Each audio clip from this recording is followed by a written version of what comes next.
구약의 에스더 8장에서는 이제 그 전날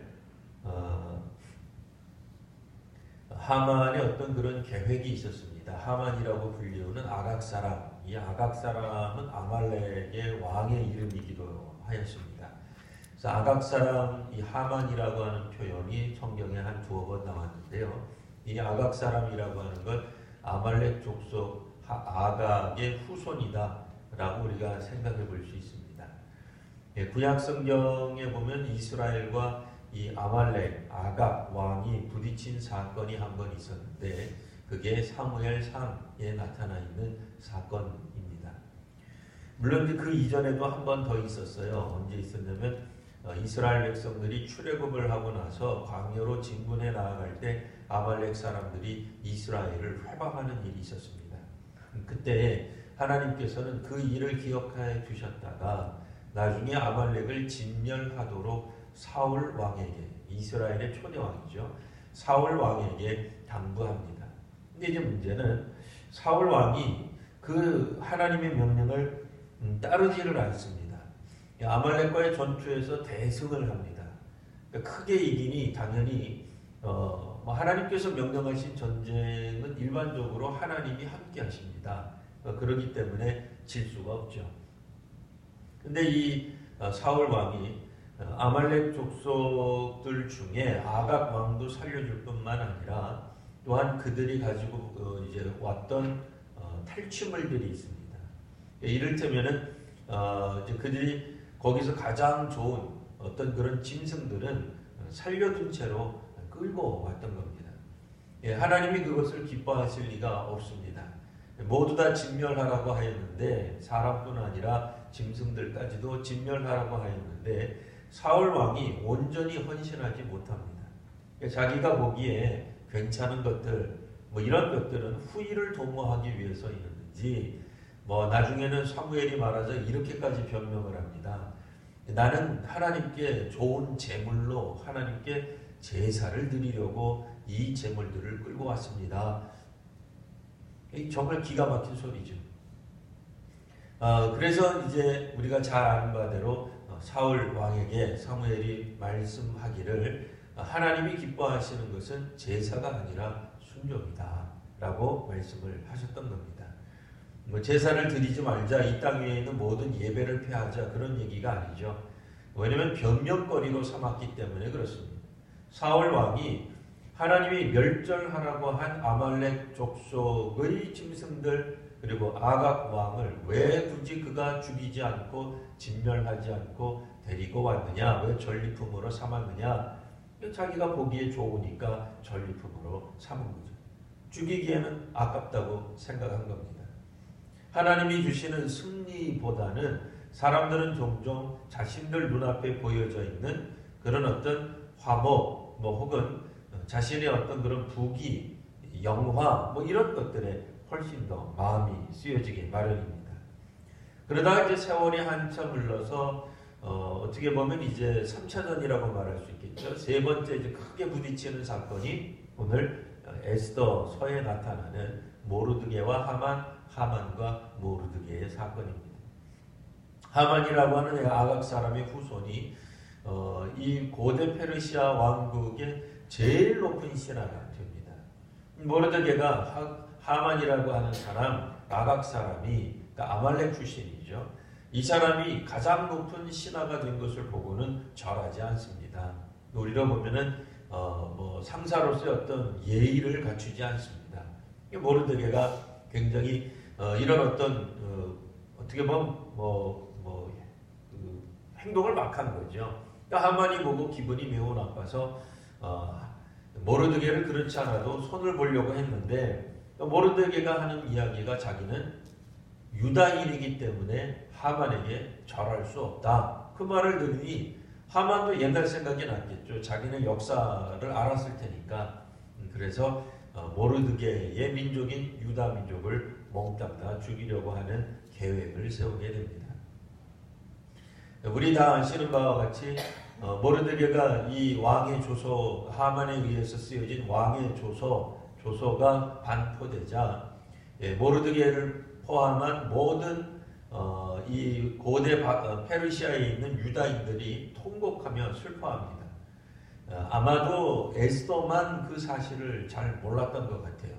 나중에 에스더에게까지 이 이야기가 전달되면서 왕에게 나아가 우리 민족, 유다 민족을 구할 방책을 좀 왕에게 구해달라고 간청하라라는 이야기를 에스더가 듣습니다.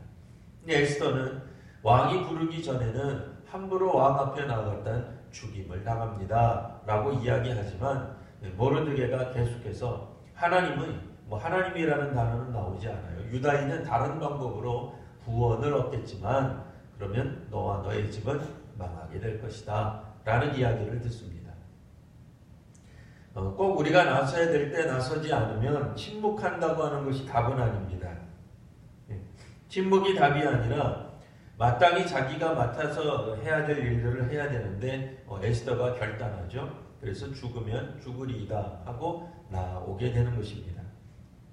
우리가 아시는 바와 같이 에스더의 그런 결단, 그러니까 에스더의 그런 신앙적 결단과 응답에 의해서 오늘 이 8장이 일어난 게 아니라 하나님이 특별히 그날 밤에 그러니까 에스더가 왕을 만나서 왕에게 청을 한 그날 왕이 이제 잠이 오지 않습니다. 잠이 오지 않아서 내시를 불러다가 그동안에 있었던 왕궁 일기를 읽게 하죠. 그러니까 왕궁에서 무슨 일이 있었는지 읽는데 그때 모르드게라고 하는 신하가 충성되게 고발을 해서 왕을 죽이려고 하던 왕 시해 음모를 이렇게 밝혀내는 장면이 나옵니다. 그러니 이제 그 다음날 아침쯤 되어서 아하수에로 왕이 모르드게에게 아무런 상도 또 그 다음에 신분 상승도 아무런 보답을 하지 않았음을 알고 모르드게를 굉장히 높여주는 장면이 나왔던 거죠. 그리고 나서 이제 에스더와 다시 만난 왕, 그 두 번째 만남에서 에스더에게 무엇을 원하느냐라고 이야기했을 때 에스더가 내 생명과 내 민족을 나한테 주옵소서라는 간청을 하게 됩니다. 그러니까 이제 죽게 되었으니 살게 해달라는 뜻으로 이야기를 하고 왕이 진노하죠. 그래서 도대체 누가 그런 나쁜 악한 짓을 하느냐? 그것이 바로 하만입니다. 라는 이야기를 듣고 결국 하만이 처형당하게 됩니다. 근데 이제 문제는 하만은 처형은 당했을지라도 1월 13일, 그러니까 이 성경에 나와 있는 고대 페르시아 달력에 의하면 1월 13일에 첫 번째 조서가 쓰여지게 됩니다. 이제 12월 13일에 유다인들을 각처에 있는 유다인들을 죽이도록 하는 그런 조서가 1월 13일에 쓰여지게 되죠. 근데 그것은 변경할 수 없다라고 하는 것이 왕의 답입니다. 에스더가 간청을 했으나 왕의 이름으로 왕의 도장이 찍혀 있는 어떠한 문서도 변경할 수가 없습니다. 폐기할 수가 없습니다. 그래서 3월 23일에 해당하는 우리나라 3월 23일은 아닙니다. 고대 페르시아 달력에 있는 3월 23일에 해당하는 날 새로운 조서를 꾸미게 됩니다. 그러니까 유다인을 살릴 수는 없습니다. 유다인을 멸절하라고 하는 그 공문을 번복할 수는 없으니 새로운 조서를 꾸미는데 그 조서 내용이 오늘 성경에 나오고 있습니다. 그것은 11절에 보시면 유다인들에게 허락합니다. 무엇을 허락하느냐? 멸절당하는 것을 전에는 이제 강조했다면 유다인에게 허락하여 그들이 함께 모여서 스스로 생명을 보호할 수 있도록, 그러니까 무장할 수 있도록 허락이 된 겁니다. 그러니까 전에는 한 달 한시에 모든 유다인들을 멸절하고 그들의 재산을 빼앗는 것이었기 때문에 그들이 모여 있을 수도 없으며 그리고 그들이 무장할 수도 없었을 겁니다. 그러니까 그 이전에 이미 무장 해제시키고 사형장으로 모두 다 끌려갔을 판인데 이제 두 번째 조서의 내용은 유다인들이 스스로 함께 모여서 생명을 보호할 수 있다. 이 두 번째 내용은 그 각 지방의 백성 중에 혹시라도 세력을 가지고 유다인들을 치려하는 사람, 혹은 그들의 처자, 할 것 없이 전부 다 죽일 수 있다. 그러니까 반격할 수 있다. 누구라도 그날 유다인을 공격하는 사람은 공격해라. 싸워서 그들을 이겨라. 이겨낼 수 있다. 그런 얘기입니다. 그리고 세 번째는 그 재산을 탈취하거라 라는 말을 합니다. 이 재산을 탈취한다라고 하는 말은 고대 사회에 있어서 뭐 당연히 그렇겠습니다만 이 악한 일을 한 사람 뭐 이런 사람은 다 재산이 몰수가 되죠. 국고로 환수가 됩니다.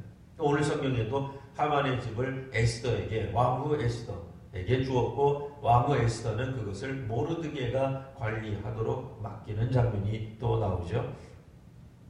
여하튼 보복할 수 있는 그런 기회를 줍니다. 언제냐? 12절에 보시면 12월 13일 하루 동안만 그 일이 가능하다. 어차피 이날은 유다인들이 공격받는 날입니다. 근데 이 같은 조서가 도성수산, 우리로 말하면 이제 서울이죠. 성읍지, 도읍지에도 먼저 알려지고 그 다음에 이 고대 페르시아 왕이 다스리던 모든 이 각 지방에도 이 조서가 꾸며져서 나아가게 됩니다. 왕의 조서가 이제 이스라엘 사람들, 유다인들에게 주어지자 이들은 매우 기뻐하게 되죠. 15절 말씀, 모르드게가 푸르고 흰 조복을 입습니다. 조복, 이거는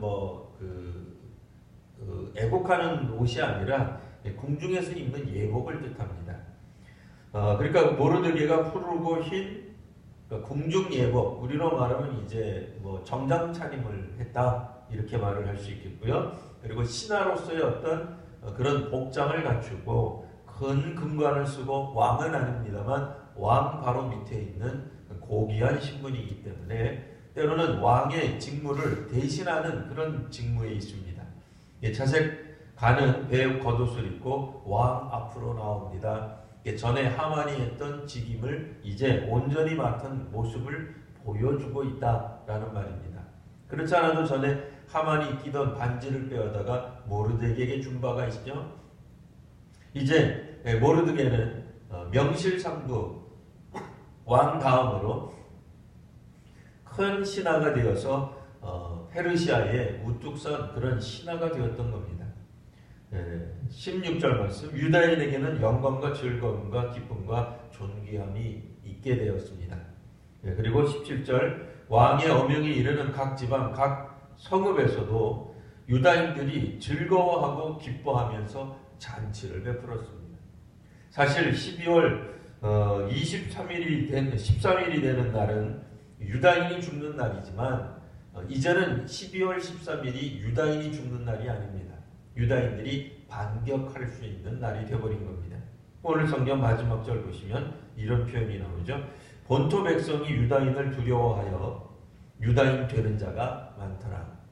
어떤 분들은 유다인 된다라고 하는 것을 크게 이제 두 가지로 이제 설명을 했습니다. 첫 번째는 문자 그대로 유다인이 되도록 자청하는 거예요. 자기도 유다인이 되고 싶겠다고 이렇게 찾아와서 어떻게 하면 유다인이 될 수 있느냐 물어본 겁니다. 왜 유다인이 되려고 했겠습니까? 왕의 후광을 받는 거죠. 이런 민족이 어디 있단 말입니까?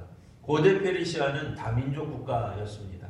그 중에 특별히 어떤 한 민족이 특별히 왕의 총애를 받는 일은 있다 손치더라도 그것은 페르시아 사람이 그런 입장이 돼야 되겠죠.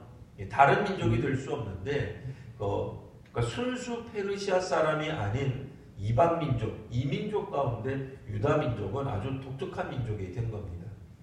그러니 여러 이방 민족들 가운데서 특별히 본토 백성조차도 유다인이 되면은 참 좋겠구나. 나도 저런 혜택을 받을 수 있겠구나. 유다인들은 아주 놀라운 사람들이구나 라는 생각을 했다는 것이고요. 두 번째는 유다인인 척 했다는 거예요. 유다인이 아닌데, 그러니까 성경이 원어적 의미로는 유다인인 척 했다. 유다인이 되려고 했다. 어떻게 하든 유다인처럼 보이려고 했고 유다인처럼 말하고 행동하려고 애썼다. 그런 얘기입니다. 우리도 어떤 사람이 특정한 사람들이 큰 어떤 권세를 쥐고 있고 그러면 보통 우리가 그 사람 속에 들어가려고 하잖아요. 합류하려고 하잖아요. 그러면 아무래도 다른 사람들이 함부로 우리를 못하게 되죠. 그러니까 그만큼 유다인이 12월 13일 날은 원래는 멸절되게 되어 있으나 이제 12월 13일에 새로운 날이 되었다 하는 말입니다. 유다인이 자신들을 공격하는 사람들을 이제 반격할 수 있는 기틀이 마련이 된 겁니다. 우리가 성경을 읽으면서 한 가지 궁금한 게 생깁니다.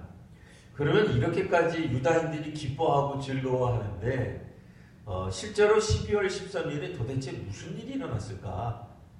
우리가 이렇게 본토 백성들도 유다인이 되는 것을 원하고 유다인처럼 행동하고 유다인인 척하고 혹은 뭐 정말로 유다인이 되려고 한다 그러면 어느 정도 이게 소문이 퍼졌을 텐데 그 다음 장을 보면 여전히 유다인을 공격하는 사람들이 있습니다.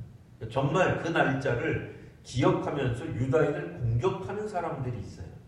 이런 사람들이 과연 이게 현실적으로 어떤 사람들일까? 문자 그대로 아각 사람, 원소이기 때문에 그렇습니다.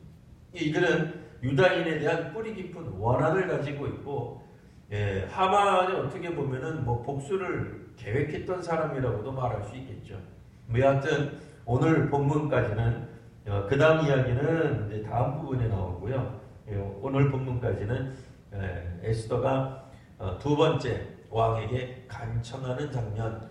그래서 왕의 조서를 철회해달라 그런데 왕의 조서는 철회가 될 수 없는 것입니다. 한번 어마하게 명한 것은 왕이라도 왕 스스로라도 변경할 수 없는 거죠. 그만큼 중차대한 그런 어떤 결정을 내린 것입니다. 고대 왕이 한번 왕의 이름으로 왕의 도장까지 찍어서 보냈는데 함부로 바꿔서야 되겠습니까? 대신 그래서 왕이 말을 하기를 모르드게에게 왕의 인장을 주면서 이제 서기관들이 다 모여가지고 이제 회의를 하게 되죠. 그래서 너희들에게 가장 유리한 대로 조서를 꾸며서 전국에 보내도록 그렇게 만들어 놓는 겁니다. 사실 이 일은 불과 하루 이틀 사이에 일어난 일입니다. 하루 이틀 전만 하더라도 유다인은 12월 13일이 곧 죽는 날이었어요. 그런데 하루 이틀 사이에 갑자기 놀라운 반전이 일어났던 겁니다. 물론 모르드게도 열심으로 기도하고 슬퍼하고 전국에 있는 유다인들이 슬퍼했던 것도 있으나 그리고 또 에스더가 3일 동안 자신을 위하여 금식해 주기를 간청하고 3일 후에 왕 앞으로 나갔던 것도 있으나 3일 후에 에스더가 나가서 왕에게 요구한 것은 하만과 함께 왕이시여 하만과 함께 제가 베푸는 잔치에 참여해 주세요. 거기까지만 얘기했어요. 그리고 그날 하루 모인 다음에 그날 밤에 왕이 잠이 오지 않아서 왕궁에 있었던 어떤 기록들을 읽게 시켜서 그거를 듣다가 모르드게의 고마움을 깨닫게 되는 겁니다. 그래서 모르드게라고 하는 사람이 정말 자기에게 충신이었는데 모르드게와 같은 그런 충신을 죽이려고 하는 사람이 반역자요, 역적이라고 하는 것을 알게 되는 거죠. 이에 같은 일들은 하나님이 하룻밤 사이에 갑자기 왕이 저녁에 잠을 자지 못함으로써 일어난 일입니다. 하나님이 참으로 하십니다. 구원은 우리 사람들이 물론 결단합니다. 하나님의 말씀에 대해 순종하려고 애쓰는 것이 필요합니다. 그러나 우리의 순종으로 말미암아 하나님의 구원이 완성되는 것이 아니라 하나님이 이끄시는 구원을 우리가 보기 위해서는 우리가 순종하는 일이 필요합니다. 하나님께 대한 순종이 있을 때 하나님이 하시는 구원을 보게 됩니다. 그렇지 않으면 우리가 아무리 애를 쓰고 수고한다 할지라도 우리는 우리 자신을 구원할 수가 없을 것입니다. 에스더가 비록 용기를 냈지만 모르드게가 하염없이 통곡하며 죄를 뒤집어쓰고 운다 할지라도 그들의 운명은 바뀌지 않았을 것입니다. 오로지 하나님이 보이지 않는 하나님이 역사하셔서 그들의 삶을 바꿔 놓으셨던 겁니다. 우리 성도님들은 각자의 삶 가운데 어떤 하나님의 은혜를 경험하신 적이 있으십니까? 사람들마다 각자 체험들이 있을 것입니다. 교회의 여러 가지 어려움, 개인적인 어려움, 혹은 국가적인 어려움들을 겪으시면서 하나님이 우리를 어떻게 인도하셨는지 우리가 전혀 생각지도 못할 때에 8.15 광복이 온다든지요. 그런 어떤 것들이 나온단 말이죠. 우리가 기도를 열심히 했으나 언제까지는 응답이 없다가 어느 날 갑자기 생각지도 못하게 하나님이 새로운 방법을 우리들에게 보여주셔서 길을 열어주셔서 문제가 해결될 때가 있는 것입니다. 하나님이 참으로 오늘 우리들의 왕이 되시며 우리의 주권자가 되십니다. 하나님을 더욱더 힘있게 믿는 우리 성도님들 되시기를 바랍니다. 이 시간